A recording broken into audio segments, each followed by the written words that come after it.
Well, so far this semester, we've spent an awful lot of time talking about the process of getting people in the door to be able to interview for our jobs and picking the right one to fill a particular role. And that's all fine and good, but the reality of that process is that it really doesn't matter at all if we can't come to terms with them on a situation, pay and benefits and work environment and things like that that isn't to their liking. So all of what we've talked about so far, while it's really, really important, really boils down to chapter 11, which is all about coming to terms with our candidate in a way that is beneficial to both of us, which is pleasing to both of us, where they actually come to work for us. So it culminates, that whole process, in the job offer. We want to spend two particular lectures from this chapter talking about what job offers consist of typically, and in chapter 11b's video, the contracts and the processes and the content of those contracts and so forth. So let's talk for a little bit here about the job offer itself. And let's start with the understanding, the agreement that the outcome of any hiring decision is to make a job offer that's accepted by the candidate with terms that are fair to him or her and to us. So if we summarize that, what we're trying to accomplish is to get them to feel good about coming to work for us because they like what we've offered in terms of the salary, they like what we offer in terms of benefits and working conditions and things like that, promotional opportunities. Excuse me. But it can't be in such a way that it is damaging to other workers or to us as an organization. So it's got to be something that we both like. Well, there are several goals that we can associate with a job offer. The first goal is to get them to accept the job. That makes a lot of sense. We want to come up with a job offer and components of the job offer in terms of those things we talked about. We'll talk on the next slide about the common components, the pay and the benefits and so forth, which are attractive to the candidate. So we want them through the job offer to accept the job. But also in the process of talking about what we're going to do for that person, we want the candidate to get excited about coming here. So it's not just, I like the pay, I'll start tomorrow, but I'm looking forward to starting tomorrow, and about starting with this particular job, with this particular team. It also, if it's done well, strengthens their commitment to the company. It's like, not only do I like this job, do I like this particular pay and benefits and so forth, but I'm really excited about this company and what it has to offer. And I'm going to go out now that we've come to this conclusion, this agreement, and I'm going to start talking really well about your company. It also, in the process, reinforces the image of our company. So we get them to accept the job, we get them excited about joining the team and taking on the role of the job, we get them excited about the company, and it improves our image because they talk so positively about us. A job offer, with just about any job offer that's made, even if we're talking about an entry-level hourly thing, generally speaking, when you as a candidate agree to take a job, you're agreeing with the potential employer on four things. One of them is the pay that you're going to receive, that hourly wage, that salary, whatever. One of them is the benefits that you're going to receive. And a lot of times in the process of the job offer and the interview process, we don't spend a lot of time really talking about what the benefits are. We just say that there are benefits. We touch on them briefly and you learn about them in depth once you start. But generally speaking, you have an idea of what they are. You know if there is medical insurance or not. You know if there is life insurance or not, different things like that. So the job offer, typically we discuss what you're going to get paid. We discuss, at least in general terms, what the benefits are. But we also discuss the conditions of employment and the responsibilities of employment. And that generally is found in that job description that you probably looked at as you were going through the process. So keep those things in mind. What affects the components or the content of the job? Well, first of all, the type of job that we're offering and the nature of the job. Certain jobs require more stringent contracts than others. A CEO's contract is more involved than a dock worker or a warehouse manager's job is. Somebody who washes windows on high-rise buildings has a more detailed job offer than somebody who works at the receptionist desk on the first floor because of the level of danger. So the type of job impacts the job offer. The nature of the job impacts the job offer. Truck drivers probably have different job offers than other types of people in a trucking company do because they're out on the road, they're in the hazardous conditions. Their mistakes have bigger impact than other mistakes. So understand here from this bullet that you may have a different job offer than somebody else in the organization because you have two different jobs. The type of job is different and the nature of the job is different. And then beyond that, organizational factors affect the job. We have to structure the content of the job offer to some degree on what the content is of other people who do similar things that you'll be doing. And that's just defined as fairness, internal equity. It doesn't make sense. You can get into lots of discussions and debates about pay equity, where we have a male and a female doing basically the same job and they don't get paid the same thing. That's not internal equity and that's not fair.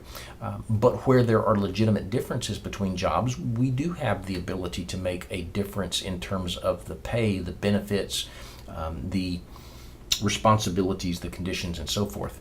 The corporate structure also has an impact on the contents of a job offer because an organization that has locations in different cities have different responsibilities and different requirements for getting folks in those particular cities. Somebody in America, and this also falls under external or economic factors, different cost of living has an impact. So the structure of the organization, if you join an organization that is very small in one location, the structure won't be as big of a deal as if it's multi-layered or if it's multi-locationed.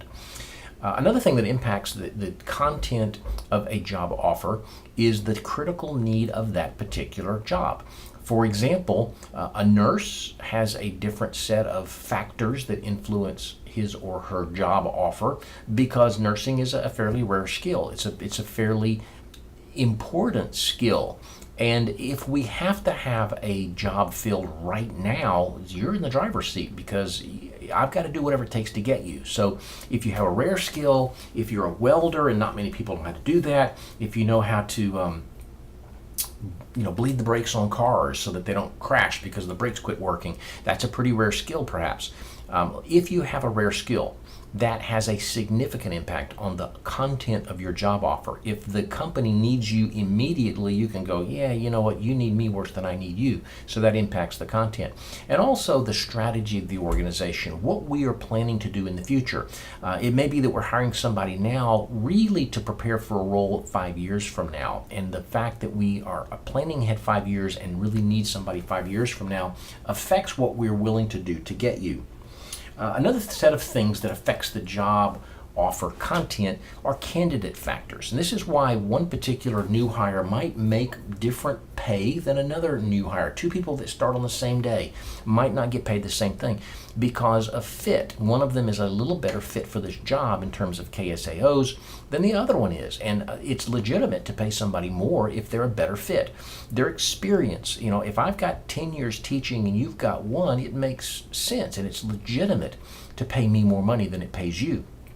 The past, what is in your past, not just experience, but education and other things like that. If you've got things in your past that are more valuable to being able to do this job, then you deserve to be paid more. The competition also impacts the job offer. I, as an organization, might want to pay you $8.50 an hour, but if the guy next door is paying $9, I've got to pay $9 if I really want to get you, otherwise you're going to go. And especially in healthcare industries, we see a lot of folks who will start working at a particular place because they need a job, but as soon as they realize that somebody 2 miles away or 10 miles away is paying $1 an hour more, they leave. So the competition has a big impact, and your knowledge and your skill has a big impact. The more knowledge you have of the things that we need you to do, the more skill that you have, the more we can justify as an organization giving you more pay, maybe a little bit better benefits, certainly giving you more responsibility and things like that. Already alluded earlier to external factors. The economy has a big input. If the economy is poor, we don't pay anybody more. We will bring people in less. Our competitors not only can cause our costs of pay and things like that to go up, but if the competitors aren't doing much, we can afford to relax a little bit. The cost of living in an area, it doesn't cost as much to live in Americus, Georgia as it does in New York City. So if we've got locations in both places, we can expect that the person, the warehouse clerk in Americus, Georgia might make $20,000 a year, but in New York City might make $80,000 a year, simply because it costs a whole lot more to live there, and that's what we have to pay to get them. And then the market has a big impact on that as well. The next big issue in terms of things that affect our pay rates, our terms of our job contracts, are legal factors, because there are laws in place that say that we can do certain things, we must do certain things, we cannot do certain things, and that impacts. And it may be that a female doesn't have the skill that a male has, but there are certain laws that say you got to rectify those pay gaps somehow. And while you can legitimately pay differently based on skill, there still can't be a huge gap. There've got to be other things that you could factor into the equation that kind of minimizes that gap. So legal things can have a big impact. So there are a lot of things that affect what that job offer, that job contract really needs to include, what the pay level is going to be, what kind of benefits we offer. It may not be that we offer more of a benefit to somebody else, but it may be that we start offering a benefit we've never offered before because the market is demanding that, the competitors are doing that. The folks who have working for us are demanding that, or people who are coming in, we're starting to hear them say, you know what, I can get this thing somewhere else. And we hear several people saying that. It's like, well, this looks like it's probably a trend, so we need to start looking at offering this benefit. It may be that we are not on the same page in terms of what the responsibility of this job are, and we may not be able to let the candidate dictate what the responsibilities of the job are, but that could have an impact on what we offer for this particular job. Now, and with all that in terms of, this is a real quick overview of what affects what the content is of particular job offers, we need to say, as a organization, we don't necessarily look at job by job and make decisions like this. We have general philosophies about compensation, about job offers as an organization, and we're going to look at those real quick. One type of this compensation policy that we can have is that we are going to be a low job offer organization, and that means that we understand, we're okay with the fact that we pay less than the competitors do. We don't have as good of benefits as the competitors do. We know that you could go down the street and make more money, and we're just going to leave that in your hands. Now, why might we intentionally pay less than the people down the street? The simple answer is that the people down the street may have to pay more. It may not be that we are the bad guy because we pay less. It may be that we have a great organization and we don't have to pay you more.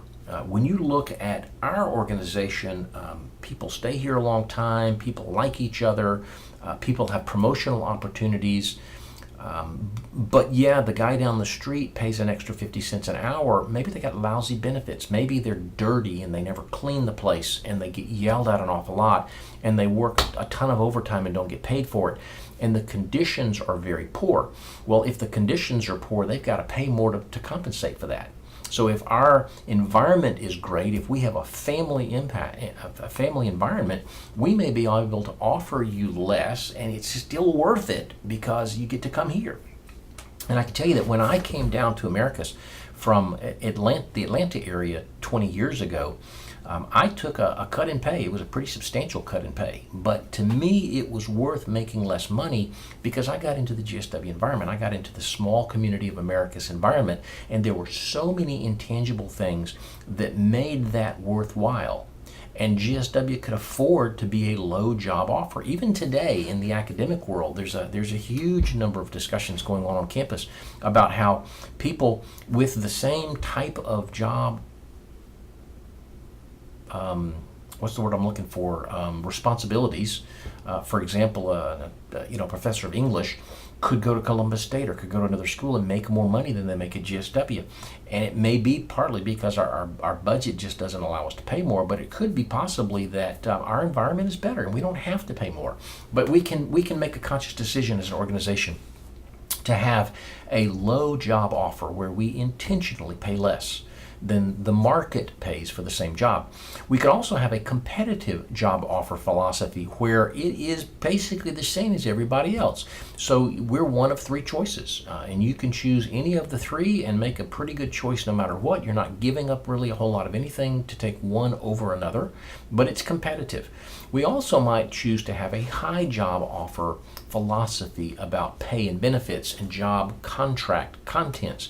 Just like with the low job offer, there are probably reasons why we have a job offer. We may be that facility that you just really don't want to work to unless I'm willing to pay you a ton of money. I have a cousin by marriage who is a civilian contractor, or at least at one point in time in the last decade or so, I lose track of time, was a civilian contractor with a military operation. And if I remember correctly, he went to Afghanistan or somewhere for a year to do this particular role. And they paid him like crazy because the environment was horrible. He certainly wasn't in any kind of danger like soldiers are, but he was in Afghanistan, for crying out loud. And why would you go to a place like that where if you look at pictures on TV, there's never a tree, there's never a bush or a pool or a pond or anything like that. It's just dirt and rocks and things like that. It's like, why would you go there? I wouldn't go there if you didn't pay me an amazing amount of money to do so. In that particular instance, the organization, in this case the U.S. military, has to have a high job offer philosophy if they want to get somebody to do it. So the total rewards package is well above the market. That same job title with that same job responsibility set would get paid a lot less in Houston, Texas, or in Dayton, Ohio, or wherever else. It is the location that creates the need to pay higher. And then the last thing is not really related, but it's a reasonably similar concept here. And that is what we know is the maximum job offer. And that is where we are just going to put out there the best we can do. We're not planning to negotiate with this. We're not playing any games with this. In a lot of cases, we'll offer you 30, but we're willing to pay 35. And if you bargain with us a little bit, we'll adjust upward. But with a maximum job offer, we just say, listen, this is the range that we've got based on your experience. This is where we're able to pay. We can't negotiate this at all. It's kind of a take it or leave it. So we're going to not only think about what this job is worth and what it might take to get you based upon candidate factors and economy factors and organizational factors and things like that, but we're also going to have a general philosophy about how we're going to pay people. And it's going to be, generally speaking, our overarching philosophy as an organization is either that we pay below the market for these reasons, or we pay competitive with the market and just kind of take who we get, or we pay above the market to try to be the one that you come to, maybe because we have to offset things that aren't quite as pleasant. And those are the things that we think about. That's going to sum up the first part of the Chapter 11 lecture series. And we're going to pick up in part B with looking at the actual contract. This is kind of the overarching view of what the contract it looks like generally and what affects it. We'll get into a whole lot more detail. It's going to be a longer video when we get to part B, where we talk about the process of developing the contract and negotiating the contract, what commonly is in the contract, and some really crazy things that you might not have ever thought about, that either from the company's perspective or the candidate's perspective is important to have in writing at the very beginning, so that later on it's all spelled out and there's no surprises. We'll also talk a little bit about some additional things that we might add on to a contract to protect either you, the candidate, or us, the organization. So hopefully you've picked up a few ideas from 11A lecture video, and you're looking forward to 11B, where we're going to go really in depth on this contract. And we will be back shortly with another video with more information.